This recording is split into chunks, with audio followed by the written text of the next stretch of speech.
Whether you're planning to replace an installed appliance such as a wall oven or looking to upgrade an entire room, a tape measure is right at the top of list of tools.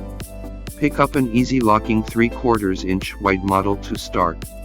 Skinnier tape measures may fall out of place, and fatter ones can be overkill. As time goes on, you may want to add a smaller, pocket-size model to take with you on shopping trips.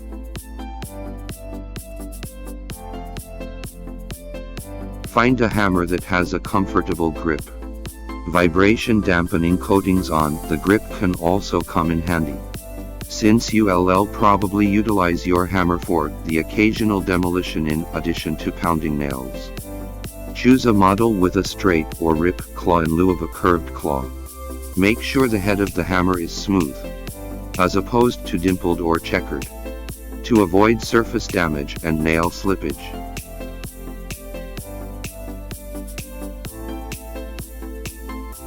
One of the best tools to own. A good quality screwdriver set should include a variety of flathead and Phillips head sizes, the two basic styles that will be used most often. Some people prefer to use screwdriver bits with their cordless electric drills to make things push-button simple. But it's important to keep a couple of simple metal screwdrivers in your collection.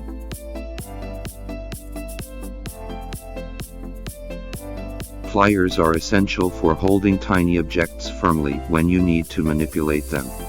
With enough torque applied, they can pull, pinch or bend metal into shape as well.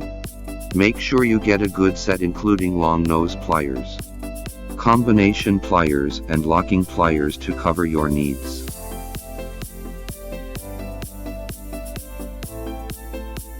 At the very least, you'll need a few adjustable wrenches in different sizes. They can manipulate hex nuts and bolts, which is invaluable when it comes to home repair and assembly. Combination wrenches will cover the gaps they can't reach. As you grow more comfortable with your wrenches, expand to a ratchet and socket set to make bolt manipulation quicker.